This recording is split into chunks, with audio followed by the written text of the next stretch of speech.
think you understand things. You really do. You look at a flower and you say, I understand that flower. You look at an equation and you say, yes, I get it. But here's the problem. You don't. And I don't either. And that's not a confession of ignorance. That's a statement of fact about what understanding actually means.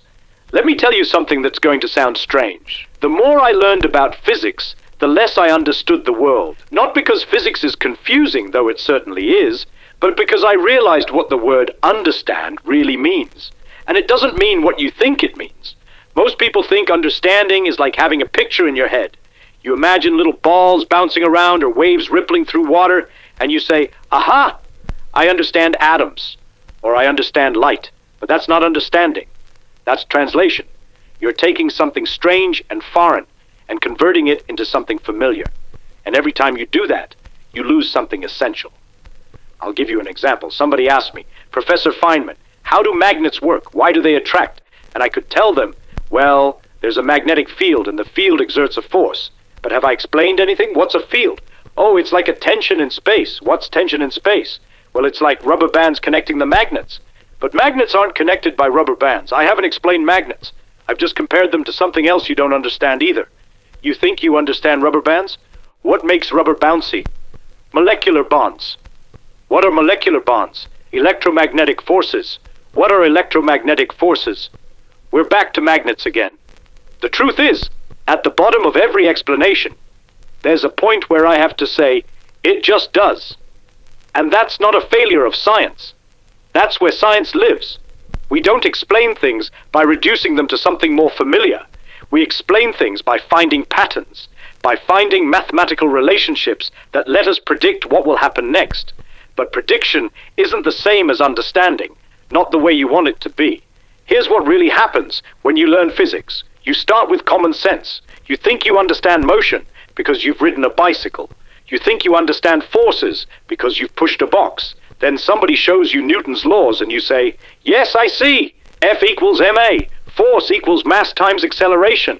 You feel good. You feel like you've understood something. But then you go a little deeper. You learn about fields. You learn that when you push on a box, you're not actually touching it. The electrons in your hand repel the electrons in the box. There's a force field, an electromagnetic interaction happening at a distance. You were never in contact with that box. Not ever. Everything you've ever touched, you've never actually touched. Now your bicycle feels different, doesn't it? That's solid ground under your feet. You're floating above it on a cushion of electromagnetic repulsion, hovering at a distance so small you can't measure it without sophisticated equipment. But you're hovering. You've never stood on solid ground in your life. This is the pattern. Every answer generates new questions. Every explanation reveals deeper mysteries. You peel back one layer, and there's another layer, and another, and another. And at some point you realize there is no bottom. There's no final explanation where everything makes sense in terms of things you already know. Let me tell you about a conversation I had with an artist once. She said to me, you scientists take everything apart. You dissect the flower to see how it works, and you lose the beauty. I told her she was wrong. I said, when I look at a flower, I see everything you see. I see the colors, the delicate petals, the symmetry. But I also see the cells dividing, the chemistry of photosynthesis, the evolutionary history that shaped that color to attract bees with ultraviolet vision we don't have. I see more beauty, not less. But here's what I didn't tell her. I also see more confusion. Because once you know that the flower's redness is just light of a particular frequency being reflected, while other frequencies are absorbed, you have to ask why. What makes that frequency reflect? Electronic transitions in molecules. What makes molecules have those particular electronic structures? Quantum mechanics. What makes quantum mechanics work? We're back to it just does. The artist's flower is simple. She looks at it and she understands it emotionally, aesthetically. My flower is infinitely complex, and the more I learn about it, the more layers of I don't know I discover. This is what people don't realize about science. They think we're in the business of providing answers. We're not. We're in the business of providing better questions. Every answer we find opens up 10 new questions. And those 10 questions each open up 10 more. It's questions all the way down. You want a concrete example? Let's talk about something simple. A glass of water. You think you understand water. It's wet, it's cold, it flows. You've been drinking it your whole life. But let me ask you, why does ice float? You might say, because it's lighter. Okay, but why is it lighter? Because when water freezes, it expands. Good. Why does it expand? Most substances get denser when they solidify. The atoms pack together more tightly. But water does the opposite. When water freezes, it forms a crystal structure with lots of empty space. Why? The answer involves hydrogen bonding. The shape of the water molecule, the way the electrons are distributed, creates a slight charge separation. The positive end of one molecule attracts the negative end of another. When water freezes, these bonds lock into a rigid structure with specific angles. That structure has gaps in it. That's why ice is less dense than water. Okay, but why does the water molecule have that particular shape? Quantum mechanics. The electron orbitals around oxygen and hydrogen atoms create a bent geometry. Why? Because of the way electron probability clouds interact with nuclear charges according to the Schrödinger equation. And why does the Schrödinger equation work? Because the universe operates according to quantum mechanical principles. Why? We don't know. That's where we are right now. That's the edge of human knowledge. And tomorrow, if we discover an answer to that question, it will just reveal more questions beneath it. Here's something I used to tell my students at Caltech. I'd say, I'm going to teach you quantum mechanics. And at the end of this course, you will not understand quantum mechanics. Nobody understands quantum mechanics. And I meant it. You can learn to calculate with quantum mechanics. You can use it to predict atomic spectra, to design transistors, to build lasers. It works. It works better than any theory in the history of science. We can predict the magnetic moment of the electron to 11 decimal places. 11! That's like predicting the distance from New York to Los Angeles to within the thickness of a human hair. But do we understand it? No. Because quantum mechanics tells us that before you measure an electron's position, it doesn't have a position. It's not hiding somewhere waiting to be found. It literally exists in a superposition of all possible positions until you look. And then, poof, it's somewhere specific. What does that mean? How can something not have a position? How can the act of looking create reality? I can tell you the mathematics. I can show you the experiments. I can prove to you that this is how nature works. But I cannot make it make sense in terms of your everyday experience, because your everyday experience is a lie. It's a useful lie. A lie your brain tells you so you can catch a ball or drive a car, but it's a lie nonetheless. The world doesn't work the way it seems to work. And this is the central problem with understanding. You want the truth to fit your intuition. But your intuition was designed by evolution to help an ape avoid predators and find food. It was not designed to understand quantum mechanics or relativity or the structure of space-time. Let me give you another example, and this one really bothered me for years. It's called the double-slit experiment. You shoot particles, let's say electrons, at a screen with two slits in it. Behind the screen is a detector. What pattern do you see? If electrons are particles like little bullets, you'd expect to see two bright spots, one behind each slit. But that's not what happens. You see an interference pattern, alternating bright and dark bands. That's what waves do. Waves going through two slits create interference patterns. Okay, so maybe electrons are waves, but here's the problem. The electrons hit the detector one at a time. Click, click, click. Individual impacts. Particles. But as you accumulate thousands of individual particle impacts, they form a wave pattern. So you think, maybe each electron goes through both slits and interferes with itself. That's already weird, but okay. So you decide to check. You put a detector at each slit to see which one the electron goes through. And the moment you do that, the interference pattern disappears. The electrons start behaving like particles again. Two bright spots, no interference. The electron knows you're watching. Or more precisely, the act of measuring which slit it goes through changes what happens. Not because your equipment is clumsy and disturbs the electron. That's not it. The universe itself fundamentally works this way. Measurement isn't passive observation. Measurement is interaction, and interaction changes the system.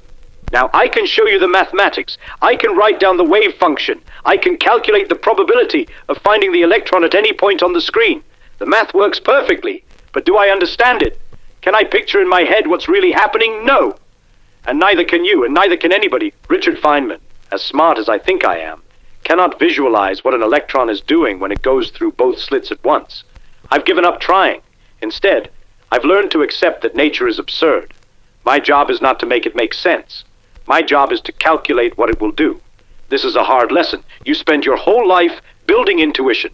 You touch hot stoves and you learn about heat. You throw balls and you learn about motion. Your brain builds this elaborate model of how the world works, and then you study physics and you discover that model is wrong, not slightly wrong, completely, fundamentally wrong. Objects don't have positions and velocities at the same time. Space and time are not separate things. Particles can be in two places at once. Empty space is not empty. The vacuum is boiling with virtual particles popping in and out of existence. Nothing is still. Nothing is certain. Nothing is the way it seems. And yet, the universe works. The equations work. We can build computers and satellites and nuclear reactors. We can split atoms and merge them. We can see galaxies billions of light years away and calculate when they were born. We can do all of this without understanding any of it in the way you want to understand it. This is what I mean when I say we don't understand the world. We have a mathematical description of the world. That description is extraordinarily accurate, but a description is not an understanding. A map is not the territory. The menu is not the meal. Let me tell you about something else that bothers people. They say, Professor Feynman, if you don't understand quantum mechanics, how can you use it? How can you trust it? And I say, I trust it because it works. Every time, without fail. But working is not the same as making sense. You trust your car to get you to work, but do you understand the internal combustion engine? Do you understand the chemistry of gasoline combustion, the metallurgy of the cylinder walls, the quantum mechanics of the spark plug? No. You turn the key and it works. That's enough. Science is like that, except we're turning the key on the universe itself. We've found the patterns, we've found the rules, we can predict eclipses and electron behavior and the half-life of uranium. But why the universe follows these rules and not other rules? We have no idea. Here's an uncomfortable truth. Maybe why is the wrong question. Maybe why is a question that only makes sense to human minds searching for purpose and meaning. Maybe the universe doesn't have a why. Maybe it just is. I can already hear the objection. But Professor Feynman, you're a scientist. Scientists are supposed to explain things. Yes, we explain. But our explanations are not the kind you want. You want comfort. You want familiarity. You want me to reduce the strange to the ordinary. I can't do that. I can only reduce one strange thing to another, possibly stranger thing. Let me tell you something about the way I think. When I look at an equation, I don't see symbols. I see objects in motion. I see pictures, diagrams, little mental movies. Other physicists, they think differently. Some see pure abstraction. Some see geometric shapes. We all get the same answers, but we're running completely different machinery in our heads. This tells you something important. There is no one way to understand. There's no royal road to knowledge. You struggle, and you translate, and you build analogies, and eventually, maybe, you can predict what will happen. But your mental picture is private. It's yours alone, and it might be completely different from mine, even though we agree on all the calculations. This is why teaching physics is so hard. I'm not just transferring information from my brain to yours. I'm trying to get you to build your own machinery, your own way of thinking, and your machinery will be different from mine. It has to be, because you're not me. Your brain is wired differently. Your experiences are different. The best I can do is show you lots of examples, show you how the equations apply here and here and here, and eventually, maybe, you'll develop an intuition. But that intuition will be wrong. It will be a useful wrong, a productive wrong, but wrong nonetheless, because the universe is not intuitive. The universe is mathematical, and mathematics doesn't care about your feelings. Let me tell you about the time I was working on the Manhattan Project. We were designing the atomic bomb, and we needed to understand neutron diffusion. How many neutrons get through a sphere of uranium? It's a complex calculation, so I developed a trick, a way to visualize the problem using random walks and probability. Later, I met another physicist who had solved the same problem using a completely different method. His picture was nothing like mine. We compared notes and we got the same answer. Same numbers, different paths. Neither of us understood neutron diffusion in some deep, final sense. We both had mental tricks that worked. This is all understanding ever is. A collection of tricks that work. Some tricks are more powerful than others. Some work in more situations. But they're all just tools. The wrench doesn't understand the bolt. The wrench just fits. Your brain is a wrench, trying to fit around the bolt of reality. Sometimes it fits, sometimes it doesn't. When it doesn't, you have two choices. Change the wrench or accept that this bolt is beyond you. Science is the process of constantly reshaping our wrenches. We file down intuition. We add extensions. We try different angles. But the bolt itself? The bolt is what it is. And maybe, just maybe, the bolt is not meant to be understood by wrenches at all. Here's something that will really bake your noodle. The most successful theory in physics, quantum electrodynamics, is based on a procedure that makes no sense. We calculate by adding up an infinite number of terms, but the terms get bigger, not smaller. The sum diverges to infinity. Nonsense, right? Except we use a trick called renormalization. We subtract infinity from infinity in a very careful way, and we get finite answers. Answers that match experiments to incredible precision. But the procedure is, let's be honest, mathematically dubious. We're cooking the books, we're fudging the numbers, and it works. Does this mean we understand the electromagnetic force, or does it mean we've found a clever hack that gives right answers for wrong reasons? I lean toward the latter. We're like medieval scholars who could predict eclipses using epicycles. The predictions worked, but the model was wrong. The planets don't orbit in circles upon circles. They orbit in ellipses, and for reasons having to do with gravity, which the medievals didn't know about. Maybe we're in the same position. Maybe our current theories are epicycles. Maybe there's a deeper truth we haven't found yet. And when we find it, we'll look back at quantum field theory and renormalization, and we'll laugh at how primitive it all was, how we couldn't see the obvious answer staring us in the face. But here's the thing. Even when we find that deeper truth, it won't be understanding in the way you want. It will just be another layer of mathematics, another set of equations, another conceptual tool. The mystery doesn't go away. It just changes form. Let me tell you what I think is the most honest position a scientist can take. It's this. I don't know. Not, I don't know yet. As if someday we'll figure it all out. Just, I don't know. Maybe we'll never know. Maybe the universe is fundamentally unknowable. Not because we're too stupid, but because knowing is a human concept that doesn't apply to reality itself. You are a pattern of atoms. Those atoms are governed by quantum fields. Those fields obey equations. But the equations themselves, they're not written anywhere. They're not rules the universe follows. They're descriptions we've invented that happen to match what we observe. The map, again, is not the territory.